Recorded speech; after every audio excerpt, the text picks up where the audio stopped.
అరుణాచలేశ్వరాయ నమో నమః. ఈ మాట అంటూనే మేము ఇదే నామ ఉచ్చరిస్తూనే మేము అరుణాచల గిరి ప్రదక్షిణ ప్రారంభించేసాం.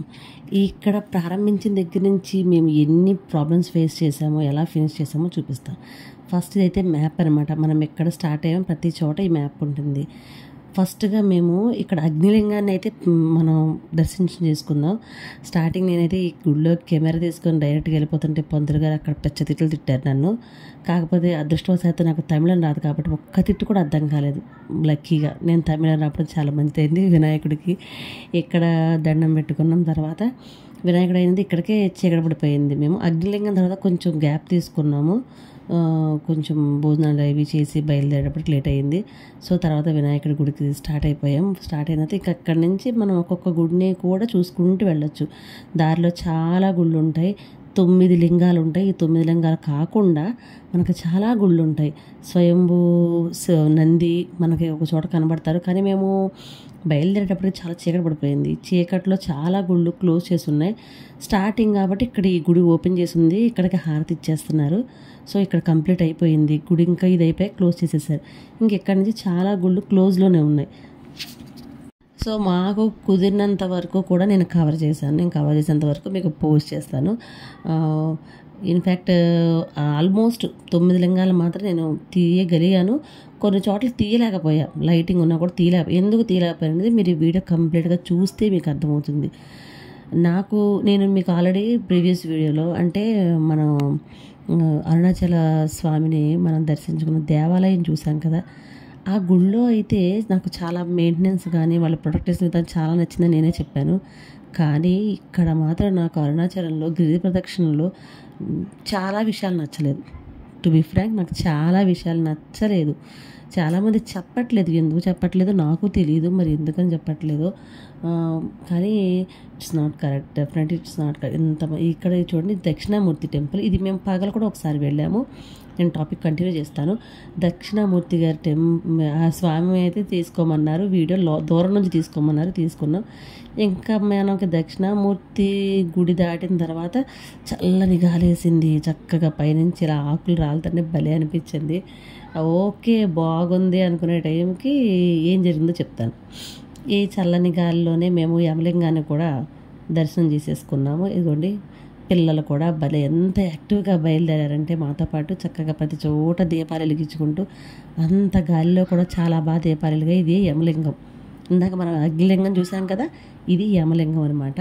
యమలింగం దగ్గర కూడా ఇక్కడ హారతి వెలిగించుకొని మనం వెళ్ళొచ్చు. ఎంత గాలిలో కూడా దీపాలు అలా వెలుగుతున్నాయి, వానలో వెలుగుతున్నాయి. నిజంగా ఇది ఆ ఈశ్వరేచ్ఛ కాకపోతే మరి ఏంటో నాకు అర్థం కాలేదు. నిజంగా వేరే ఏది కూడా సాధ్యపడని విషయాలు కూడా ఇక్కడ సాధ్యపడుతున్నాయి. అసలు ఇంట్లో 2-3 సార్లు డాబా ఎక్కి దిగితేనే కాళ్ళు నొప్పులు వచ్చినాయి అన్న వాళ్ళు కూడా 14 కిలోమీటర్లు ఆగకుండా నడుస్తున్న వాళ్ళు ఉన్నారు.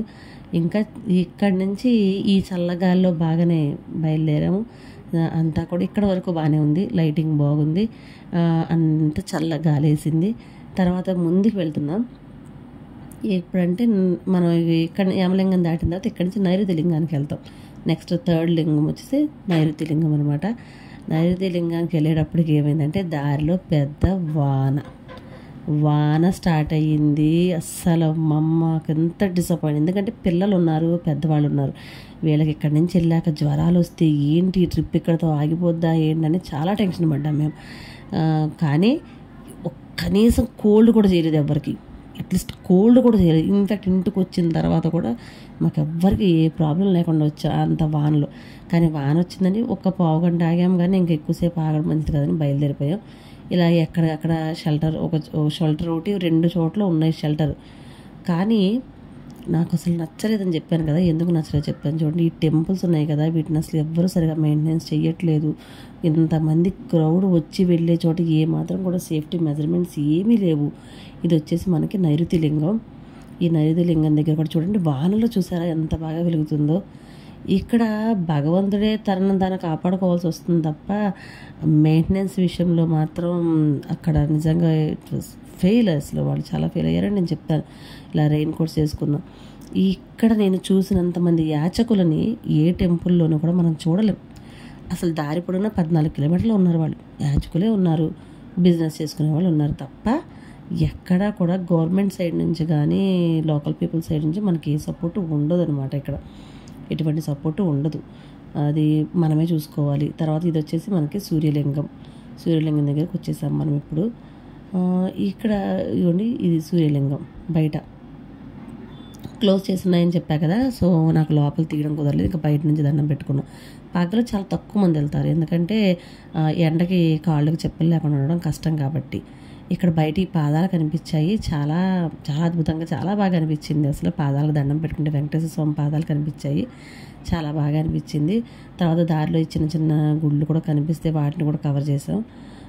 ఇంకా నేను మెయింటెనెన్స్ గురించి ఎందుకు మాట్లాడుతున్నానంటే, దారంతా రాళ్ళు గుచ్చుకుపోయాయి. అంటే రాళ్ళు అంటే రోడ్డు మీద రాళ్ళు ఉండవా అని అనుకోవచ్చు, కానీ మనం పెద్ద తిరుపతి చూసాం, ఎంతమంది వెళ్తున్నాం, కానీ దానికంటే ఎక్కువ మంది వచ్చినా చాలా బాగా మెయింటెనెన్స్ చేస్తారు, ఎక్కడ అలా ఉండదు. ఇంకా ఇది మెయింటెనెన్స్ లేకపోవడం వల్ల ఇంకా ఇక్కడ సగం దూరం వచ్చాక కరెంటు లేదు, అసలు కరెంట్ లేదు. ఇది చూడండి వరుణలింగం, ఇది కరెంటు లేకుండా చీకట్లో వెళ్తున్నాం చూసారా లోపలికి. ఫోన్ లైట్లు ఆన్ చేసుకుని లోపలికి వెళ్ళాల్సి వస్తుంది. ఇక్కడి నుంచి కరెంటు ఎక్కడికి లేదు. ఆల్మోస్ట్ మనం గుడి దగ్గరికి వచ్చే ఒక 2 కిలోమీటర్స్ వరకు కూడా కరెంటు లేకపోతే చిమ్మ చీకట్లోనే ప్రయాణాలు సాగాయి. ఎవ్వరు కూడా వానకు కానీ కరెంటు కోతకు కానీ భయపడకుండా భక్తులందరూ కూడా అలాగే చేసుకుంటున్నారు, అలాగే చేస్తున్నారు వాళ్ళ ప్రయాణాన్ని. అసలు పెట్రోలింగ్ వ్యాన్స్ కూడా మాతో పాటు చీకట్లోనే తిరుగుతున్నాయి. ఇది మరీ కామెడీ అసలు. మాతో పాటు పాపం వాళ్ళు కూడా చాలా జాగ్రత్తగా రావాల్సి వస్తుంది. ఇది వచ్చేసి వాయులింగం, ఇక్కడ ఇది వాయులింగం దగ్గరికి వచ్చేసాం. అసలు కరెంట్ లేదు, ఎలా పడితే అలాగుంది పరిస్థితి. ఈ చిన్న చిన్న బల్బు ఆ టెంపుల్ పైన ఒక్క బల్బు వెలుగుద్ది, ఒక్కో చోట అది కూడా లేదు, ఒక చోట అది కూడా లేదు. అదిగోండి ఇది ఇలాంటివి వెలుగుతాయి ఎక్కడెక్కడైనా. ఇంకా చీకట్లో మేము చూసాము. అది ఏంటంటే పాపం ఒక ఆయన వాళ్ళ కోసం అని చెప్పేసి వెనక్కి తిరిగి చూడండి ఎలా చీకటిగా ఉందో. ఈ చీకట్లో వాళ్ళ ఫ్యామిలీ ఆగిపోయారని ఒక ఆయన నిలబడ్డారు. వాళ్ళ వెనకాల వచ్చేవాళ్ళు భయపడ్డారు, ఆయన ఎందుకు సడన్గా ఆగి అలా తిరుగుతున్నాడని దడుచుకున్నారు. వాళ్ళు దడుచుకుంటే ఆయన చాలా ఇన్సల్ట్ ఫీల్ అయిపోయాడు. చూడండి ఎంత చీకటిగా ఉందో, ఎంత చీకట్లో ఇన్సల్ట్ ఫీల్ అయ్యి నేనేమో దొంగ అనుకున్నావా అని పాపం ఆయన చాలాసేపు బాధపడ్డాడని.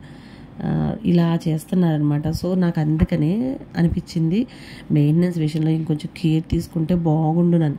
నేను చూసినంత వరకు ఈ ఆలయానికి ఆదాయానికి ఏమీ కరువు లేదు, కానీ మరి ఎందుకు ఇంత మెయింటెనెన్స్ చేయాలి? కానీ బిజినెస్ చేసేవాళ్ళు లేరంటే షాపులు అంత రాత్రి కూడా చక్కగా బిజినెస్ చేసేవాళ్ళు అందరూ ఉన్నారు. అన్ని షాపులు ఉన్నాయి, టీ షాప్స్ ఉన్నాయి, టిఫిన్స్ అన్నీ దొరుకుతున్నాయి.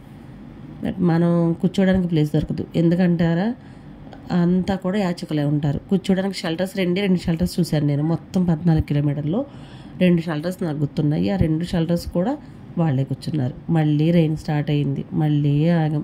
కానీ ఈసారి ఎక్కువసేపు ఆగలేదు. అస్సలు రెయిన్ పడంగానే రెయిన్ కోట్స్ అమ్మేవాళ్ళు వెంటనే వచ్చేస్తారు. అసలు ఇక్కడ వీళ్ళు చేసే బిజినెస్ చూస్తుంటే నాకు అనిపిస్తుంది బిజినెస్ మ్యాన్లో మహేష్ బాబు కూడా వీళ్ళ ముందు వేస్ట్ అనిపిస్తుంది నాకు.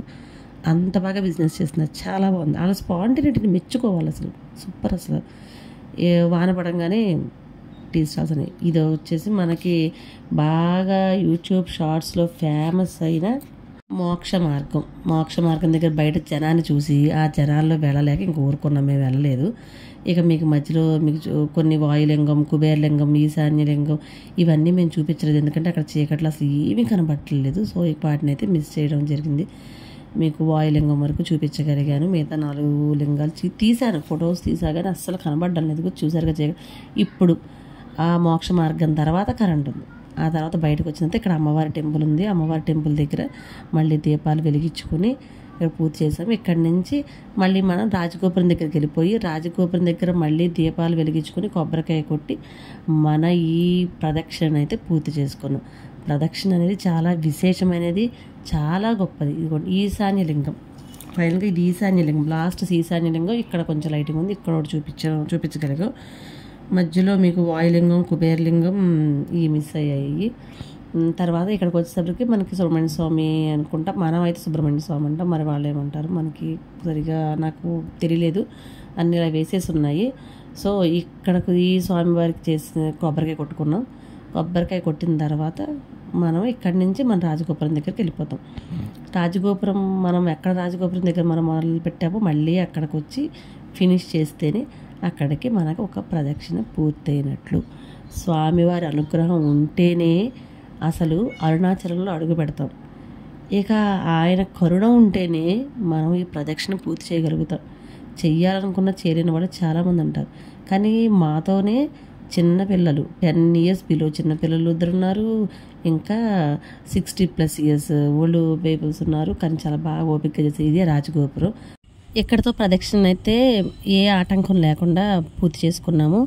తర్వాత ఇక్కడి నుంచి ఇక్కడ కంప్లీట్ అయిన తర్వాత నుంచి మేము ఎక్కడికి వెళ్ళాము, ఏ ఏ గుళ్ళు అయితే చూసామనేది నెక్స్ట్ వచ్చే వీడియోస్లో మీకు చూపిస్తాము. So stay tune to my channel. మీకు కనుక ఈ వీడియో నచ్చినట్లయితే లైక్ చేయండి, షేర్ చేయండి, సబ్స్క్రైబ్ చేయండి. ఓం నమః శివాయ.